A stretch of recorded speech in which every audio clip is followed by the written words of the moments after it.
大家好，有的网友说我现在用 AI 与以前的风格不一样，在选取题材以及有些文案方面，确实使用了 AI 辅助工具，但是最重要的事情还得靠我自己去做，包括找话题、自己口播、剪辑等等。而且我觉得一个人要跟着时代的步伐，至少不掉队，你们说呢？上期这位德国博主复活节带家人去了北京，到北京机场后，行李虽未到，但第二天准时送到他们酒店。北京城市干净到让他不适应，中国高铁分秒不差。最后他说自己认真考虑搬离柏林，还说北京的生活质量可能比德国柏林更高。评论区炸了。今天是第二集，上一集显然也有网友不满意他吹捧北京，把他骂了一圈，但他的回应只有一句：他从来没有说过中国没有流浪汉，他说的是他没有看到一个流浪汉。他不改口不道歉，继续讲他的复活节中国之旅。这一续集它的标题为中国实干建设德国空谈争论，我的亲身旅程道破二者差距。他视频第一部分说到从北京坐高铁去上海，貌似不是复兴号，他没有说是北京哪座火车站，我猜应该是北京南站。上期他就提到中国的火车站像机场，但本期他道出了一个细节，花了15欧元，也就是120元人民币送行李进车厢。开始我觉得很贵，但后来他提到是全家人好几个行李箱，我又觉得合理了，估计每个行李箱的价格20到30块钱吧。他说的北京火车站站台干净到像昨天刚开业。他还描述了安检过程，进站只有快发车时才放人，所以站台永远不乱。接着到了他本期视频的第二部分，也算是一个小高潮吧，那就是高铁开动。说起德国铁路，那是德国千夫所指的，因为德国铁路实在太拉胯了，不是晚点就是取消，理由五花八门。比如有人卧轨自杀，或者火车司机迟到，或者中途车站交接的列车员没有来，甚至调度出了问题。比如本来是开到东北方向柏林的火车，最后调度到了德国南部的慕尼黑。反正在中文看来都是匪夷所思的理由，所以他想体验一下中国的火车，比较一下中德两国的区别。所以那天他贼心的等着看中国高铁会不会准时发车，然后他说准时，特别准时，开车时间1分不差，然后是加速，时速330、340、350，然后他发现车不刹车不减速，一直急速行驶，让他特别震惊。然后他拿德国铁路来对比，在德国高铁永远在加速、减速、加速、减速之间徘徊，经过小镇慢，有人投诉慢，各种状况，始终跑不起来。而且他说德国现在还在讨论把火车限速到120公里，而他在中国坐这列高铁冲上最高速之后一直这样跑。他还提到一个细节，中国高铁的车厢里有小屏幕，播放着中国汽车、中国工厂、中国艺术家等等的节目。他说可能有人叫这宣传，但他觉得这是聪明的，他在激活一种东西，国家自豪感，而这种东西在德国已经消失了。接着他说窗外20分钟后开始出现农村景象，石头房子、曲折街道，然后他说靠近上海，1层房子变成了2层。他感叹道，看到中国这些城市从破败变成现在这个样子，他就不会觉得那些农村会一直停在原地。火车到达上海，他说准时，分钟不差。他还提到一个细节，火车停靠时站台上还有地面标记，对应每节车厢，旅客按标记排队，井然有序，车门精准对位。他感叹地说，这叫精准啊，这是真实发生的事呀。他还说德国应该学习。然后到了他视频第3部分，上海夜景，博主女友主动说下次还来中国。博主看来是一位经济实力十分雄厚的人，在上海住的是黄浦江畔的某豪华江景酒店。等到天黑，华灯初上，他们彻底被上海的夜景震撼到了。整栋摩天大楼在播动态影像，像巨大的 LCD 屏幕，花旗银行那栋整面外墙流动画面，黄浦江上货轮穿梭，几分钟就有一艘集装箱船进出，一派繁忙景象。他脑子里的第一个问题：我们柏林怎么跟这个比啊？我们没有移动会闪光的高楼，有的话邻居会投诉，环保组织会告状。然后他的女友这趟旅行让步多于期待的那个人，主动开口说：下次咱们再来中国。他说这是整趟旅程最大的惊喜。他们带着孩子，所以去了上海迪士尼。他说比巴黎大1倍，设施全面更新，现场没有推搡，没有吼叫。他在柏林看演唱会，20分钟后左边打架，1小时后右边又打架。而在上海，大家在等待区搭帐篷坐着等，没人争位置。在上海，他本来想乘坐磁悬浮去浦东机场的，但因为行程安排的原因，他放弃了。他们坐出租车经过磁悬浮路线，他跟女友说：看到磁悬浮我肯定恼火。说曹操，曹操就到，真的来了一列磁悬浮列车，悄无声息一闪而过，太他妈快了。旁边是中国商飞总部大楼，中国自己的商业飞机，波音、空客的竞争者。然后他就描述这样的画面：磁悬浮、中国商飞、现代高速公路3个东西同时出现。他感叹，那就是高科技现场呀。现在到了他视频的第4部分，香港。他说是本次中国体验最差的城市。飞香港住丽思卡尔顿酒店，香港最高楼。朋友们，能在香港住丽思卡尔顿酒店的人，肯定这个人不差钱。他的描述：香港是床铺城市，床对面是楼，右边是楼，左边还是楼，租金极高，空间极小。然后他说，在香港他们去了大佛，游玩了码头、古迹，坐帆船看灯光秀。香港的自然比想象中还要绿，香港的基础设施也很扎实。但如果要选住哪，他说我愿意在上海生活，也愿意在北京生活，但香港我不确定。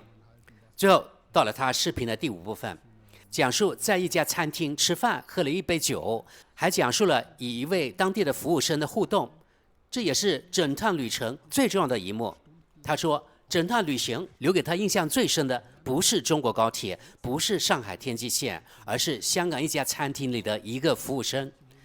他前一天过过一款中国产的霞多丽，觉得不错，第2天提起，服务生去拿来，站在他面前，脸上有一种他说在德国根本看不到的神情，那是骄傲。那位香港服务生说，是的，我们中国现在也能做霞多丽了。然后跑去又拿了一瓶中国威士忌，中国 whisky。他说我们中国也能做 whisky， 您试试吧。然后呢，这位德国博主喝了，味道真不错，但留住他的不是酒，是那个服务生散发出来的东西。我为我的国家做到了什么感到骄傲。为此，这位德国博主还专门买了一瓶中国产的酒带回德国。他说这种为祖国骄傲的感觉，他在德国已经很久很久没见过了。在德国，表达对国家的骄傲很容易被划进右翼的框，所以大家都不说，大家都不敢说。但他认为，一个国家如果连骄傲都成了禁忌，那他就很难从低谷里爬出来。他用这个有点小调侃的故事结束了视频。他说，这次短短2周的中国之旅，胖了3-4公斤，但值得，回德国就减肥吧。下次先去日本，2年后再回中国。更有意思的是，他的女友从之前的配合你去中国，变成主动说下次还来中国。他说这句可能是他整趟旅行最大的收获。这期上传之后，德国观众真正被砸到了，不是中国好，而是一个没有答案的问题。德国在哪一步决定了他不再骄傲了？那个中国香港服务生用一杯中国霞多丽把这个问题摆在了所有人面前。我们看这集评论区是否也炸了？可以告诉大家，他讲完之后，德国观众又开始骂德国了，但这次骂法不一样，不再只是德国好丑，而是开始问更大的问题：德国到底哪里出了问题？是体制，是心态，还是整个文明开始烂根了？咱们看第1条评论。这次我就直接翻译评论啊，不再做点评了。我就职于德国铁路，我们正被远远甩开，就连数字化领域也是如此。而且德国乘客的公共素养实在差强人意。继续往下。东亚国家对公共空间有着严格规范，而在私人生活层面，民众基本不受打扰，保有自由。在日本，这被称作迷惑，核心就是不在公共场合打扰、妨碍他人。从前的德国对此也有一个代名词——礼貌。如今的德国却本末倒置，国家任由公共环境破坏失序，反倒过来过度插手私人生活，管控民众的生活方式，规定你怎么生活。再往下，我的家乡哈根市堪称整个联邦中衰败的典型缩影。鲁尔区这些曾经繁华的工业老城，如今背负着靠自身力量根本无力偿还的巨额债务。本该出手帮扶的联邦政府，自身也深陷无休止的债务恶性循环。上世纪60年代欣欣向荣的西法伦地区，如今沦为反面案例。政治决策失误，社会福利开支严重超标，行政体系臃肿僵化，无法精简瘦身。在我看来，衰败已成必然。如今我早已认不出这座故乡之城，正是这一系列发展乱象带来的必然结果。下一则，我在全球出口领域工作，也曾负责过在华子公司。我觉得博主的报道有意思，事实上也基本准确，但这些都不是新鲜事。中国超棒的基础设施，这方面已经存在很多年了。这只是一个方面，另一方面是经济节奏以及创新从规划到落地的速度。让我意外的是，汽车等行业的高管居然对中国当前的发展感到震惊。出中国外，我也常常往来于东南亚。结论很清楚，面对日本、南朝鲜、中国、新加坡，我们已经被彻底甩开，而且不可能再追上了。越南迟早也会让我们有同样的感受。继续往下，我去年去了2次中国，其中1次也是北京、上海、香港，印象完全一样。高铁出发和到达，我都看了手表，分毫不差。3个城市里，上海印象最好，香港最差。香港唯一确实更好的是气候和自然环境。还要补充一点，我们晚上也在上海出行，安全感真的很强，没有奇奇怪怪的人，也没有全副武装的警察。跟中国同事聊了很多，他们完全不理解德国在做什么，不管是移民政策、拒绝俄罗斯天然气，还是关停核电站，这些话题他们都知道，就是想不明白一个国家为什么会这样做。再往下，德国这些年自己把自己踢出顶级赛队。下一则，我1986年第一次去中国，上次是2018年，现在又看到您的报道，一代人能做到这种程度，真的令人窒息，难以置信。再往下，结束这样一趟旅程，再回到柏林，想必会让人倍感落差与失落吧？嘿嘿。下一则，德中两国的差距在于心态，未来诞生于开始做决定、从错误中学习的地方。教条主义、顾虑和道德说教，从来都是创新和创造力的绊脚石。未来不是线性发展的，需要热情、挫折和勇气。感谢这2期报道，德国主流媒体里还有很多人不愿意相信，德国有很多事要修复，博主加油！继续往下，内容很好。作为对比，我住在巴福州一个4000人的小村子。是的，大多数房子漂亮、贵，但也有超过1打破败的房子，至少2栋必须拆掉。还有几栋我根本不想住进去。道路状况这个话题我就不展开了，太悲哀了。总之，我非常确定，未来几年中国的富裕也会蔓延到城市。德国现在还有一定底子，但底子正在加速侵蚀，等没有钱维护的时候，就只剩下破败了。我认为只要你愿意看，你在哪里都能观察到。再往下，整体观感十分有意思。尤其是中国人对待已有成就的心态，以及和睦共处的相处模式，恰恰是我们当下极度欠缺的东西。下一则，当我听说拥有民族自豪感都有可能被化为极右翼时，我瞬间无言以对。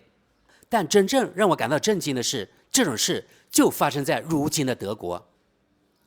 继续往下，这篇关于中国之行个人见闻的分享非常有意思。短短20年前，德国在海外至少还会收获一部分赞赏，而现在我们换来的只有同情、嘲讽，还有无数疑问。外界都在疑惑，德国人是不是已经失去理智了？再往下，2年前我和朋友去过中国，完全认同楼上这位博主的亲身感受。一回到德国，才见识到什么叫现实的荒诞与失控。再往下，6年前我去过上海、香港和新加坡，那是截然不同的生活，完全另一个世界。当地服务水准与社会治安水准都极高，生产效率更是欧洲完全无法比拟的。一间破败不堪、状况糟糕的街角老店，短短1周内就改造成了设计前卫、格调现代的高级珠宝店。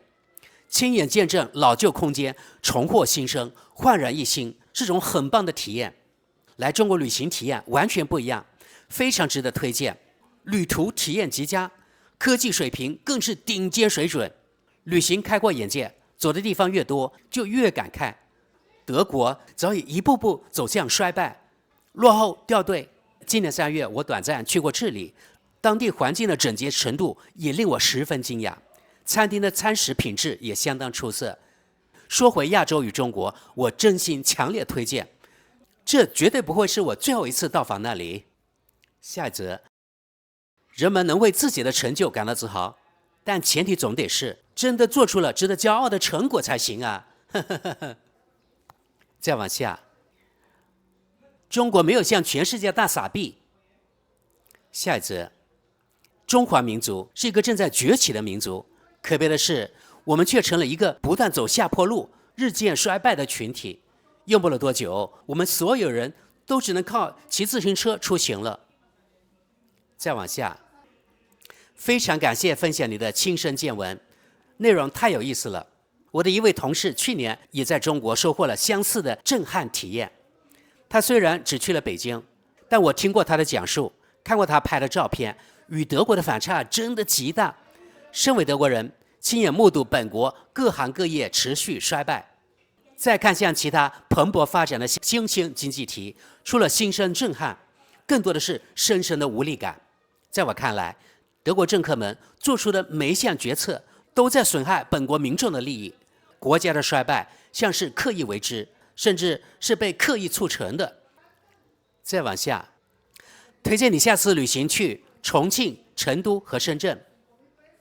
下一则，2集我都看完了，全程听得津津有味，全盘吸收，讲述得非常精彩。但看着如今的德国以及它未来的走向，只觉得满心悲哀呀！德国正在一天比一天平庸，一步一步被掏空。继续往下，当年磁悬浮技术被变卖的那一刻，德国的衰败就已经注定开启了。再往下，我去过中国很多次，在当地确实从没见过流浪汉，也几乎遇不到像在德国随处可见满脸戾气、情绪低落的人。下一则，我上次去中国是2019年，大乘火车沿着东海岸一路前往上海，全程约900公里，仅耗时3.5小时，分秒不差，准点到站。相比之下，德国简直就是发展中国家。更讽刺的是，中国居然还在接受我们德国的发展援助，这离谱程度就好比40年前斯柯达反过来给保时捷发扶贫援助。德国现在发生的一切简直荒唐至极。下一则，感谢这篇精彩的纪实分享，你真切感受到了中国精神，这种感受会一直烙印在你心里。继续往下，这就是真实的中国观感。欧洲已经彻底落后，德国甚至在倒退回19世纪。我每年都会飞去中国待10天，从曼谷出发，出行十分方便。在亚洲生活的这12年，我过得舒心又满足。再往下，外界一直在刻意抹黑中国，但我发自内心的向往与喜爱中国。下一则，描述得非常贴切。我也曾经去过上海，以技术人员的身份为当地一家企业提供咨询。磁悬浮列车往返于机场与火车站之间，车厢里十分安静。我还想补充一段在火车站出租车站点的惊人经历。当时排了大概100人的长队，看着非常夸张，但出租车是双线进站，还有工作人员协助乘客上车。短短大约5分钟，所有人都全部疏散完毕，顺利乘车。顺便一提，中国的火车站必须经过安检，持有效车票才能进站。当我返程飞回德国，再从法兰克福火车站继续赶路时，扑面而来的文化落差感直击内心，只想立刻掉头回到中国那边。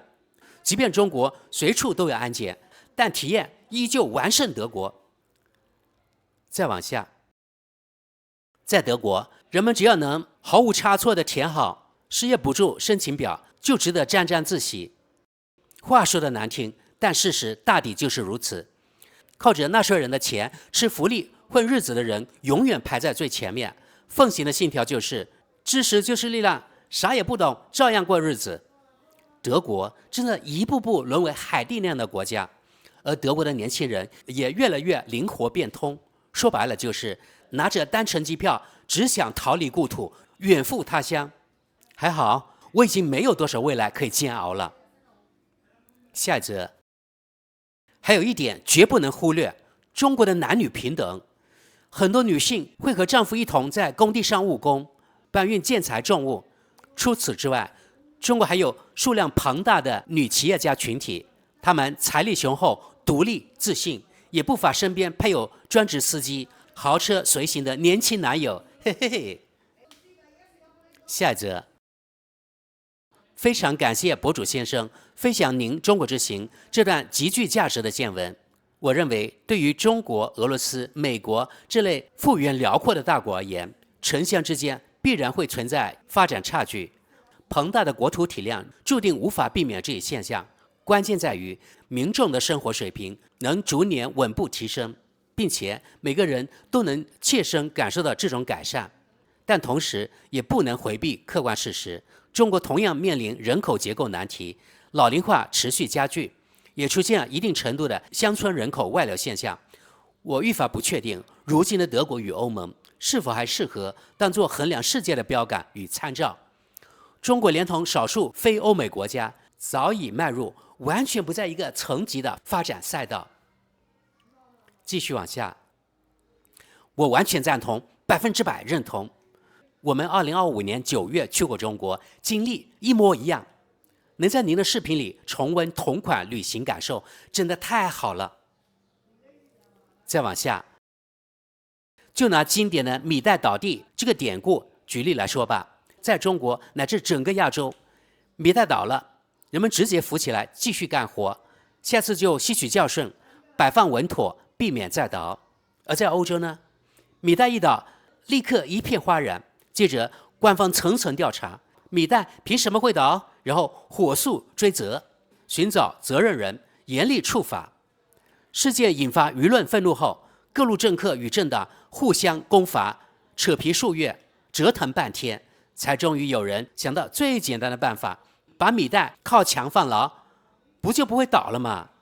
随后还要走预算表决、可行性评估、全员一致通过、万事俱备等等等等。结果项目被直接叫停，理由是什么？